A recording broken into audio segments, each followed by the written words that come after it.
Anaven al mercat, plantaven la seva pròpia collita i es passen els dies cantant i ballant. Fruita refresca! Aguanta el kilo.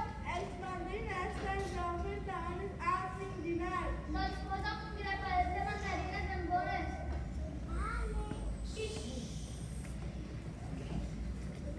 Bona tarda, Sara, com va anar el vostre viatge? Com és Matilda, quan temps sense veure, que tal tot per ella? Doncs mira, anem tirant com sempre. Com estan els vostres fills? El Cuc ja s'ha casat i la petita t'ha deixat com sempre.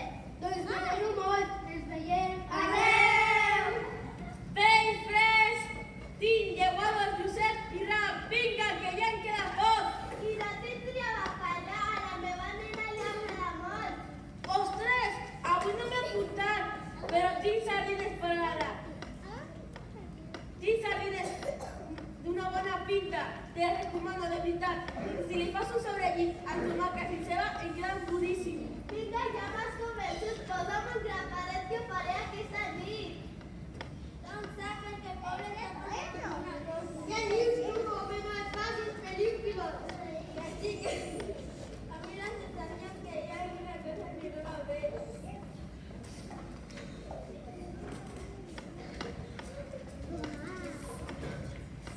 En aquell poblat també hi havia un castell on hi vivia el rei, la reina i la princesa del regne.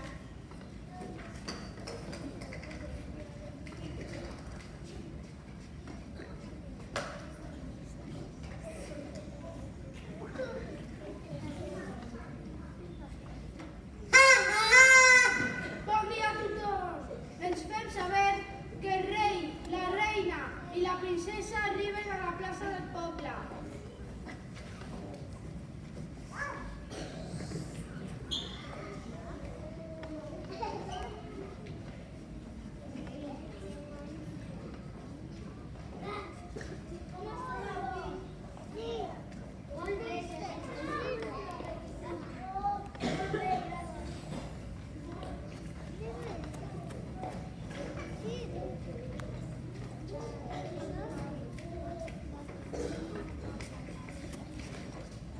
Els dies passaven tranquil·lament, fins que de cop i volta, de dins de la muntanya no es sap per qué va aparèixer un drac molt ferotge.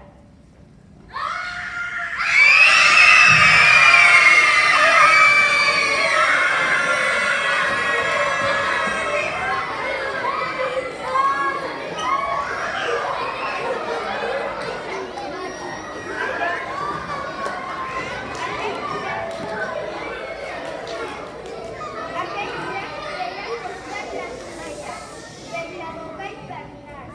Tenia tants diversos i tenia tanta gana que s'encontrava els animals del poble i no tenien bé. Gallines, porcs, xais, lletjos, cavalls i els pies se les menjava de tres en tres. Tinc tanta gana que el menjaria tot el poble sencer! Quina fam! Mare meva, el drac ha baixat fins al poble i té tota la pinta que no pararà de menjar. Compte, veïns i veïnes, els pròxims podríeu ser vosaltres. Tu, de pacotilla! No voldries ser el meu postre d'avui? Ha, ha, ha! Tu, gran ferotge, vés-te'n molt la teva xuleria a la muntanya i deixes tranquils! Vaya, vaya, vaya! Sí que s'ha sortit calenta, la princeseta. Pues te diré una cosa, tu ja tens la resta del poble. Demà a les 12 en punt, quan sonin les campanes, vindré a buscar a totes persones del poble per menjar-me. I com no les digui, calaré foc a tot el poble sencer. Ha, ha, ha! Oh, ara què fem? Estem perduts! Tranquils, amics. Anirem al castell, buscarem una solució.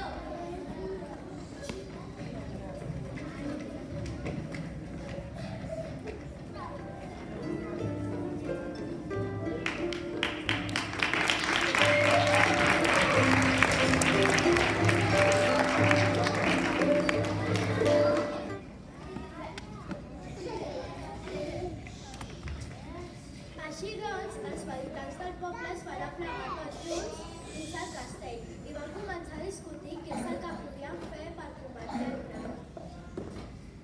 Tothom estava molt espantat, doncs cada vegada quedava menys hores perquè el rellotge del campanar toqués el 12 del migdia.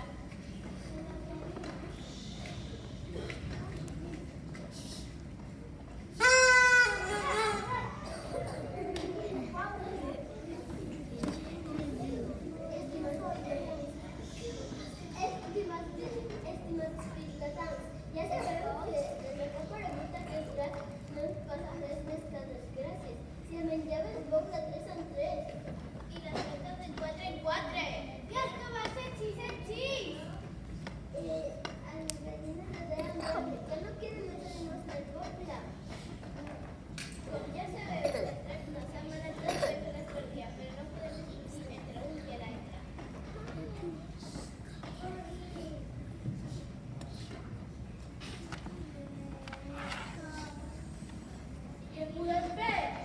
No sé. Què tal si fes sorteig? No sé què diré. Explica-la.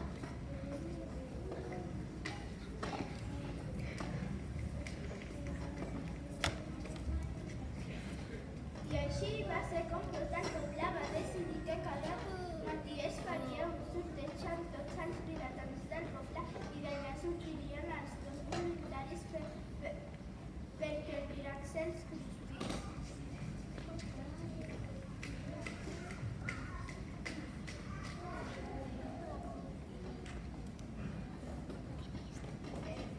Els escollits han sigut Paula i Marieta, us hem molt de debò.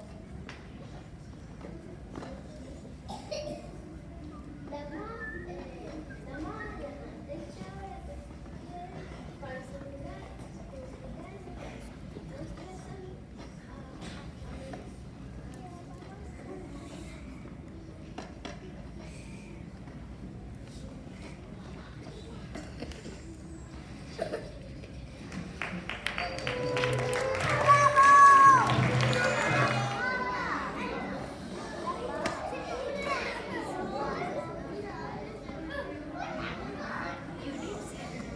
Ja comença a salivar! No tornaràs de les criatures ben bones!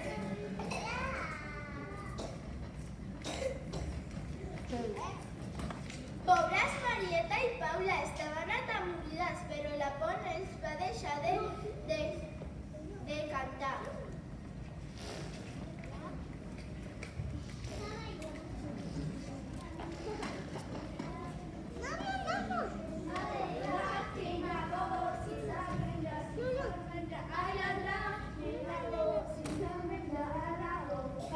Passeu!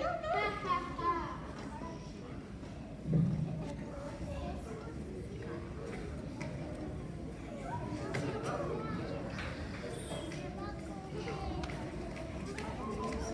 I així van anar passant els dies i cada dia la rifa escollia dos vilatans més.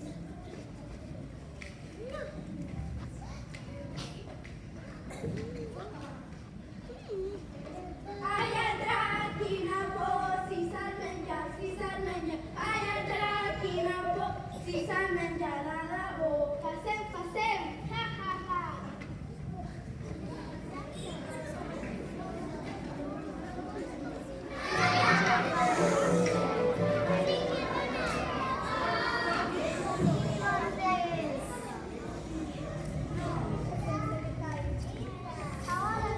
Però vet aquí que tota aquesta història va arribar a les orelles d'un pastor que vivia a les muntanyes que es deia Jordi. El Jordi era un noi molt valent i trempat, li agradava molt el pa i la coca. Al Jordi no li feia gens de por el drac, i quan va saber tot allò que passava en el poble del costat,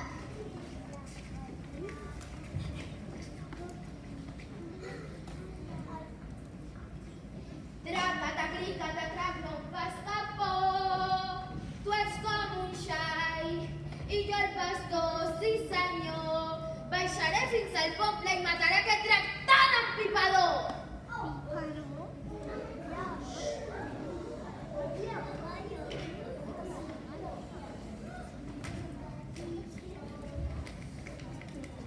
I així ho va fer. Va vestir-se de cavaller, va pujar al seu cavall i va dirigir-se cap al poble.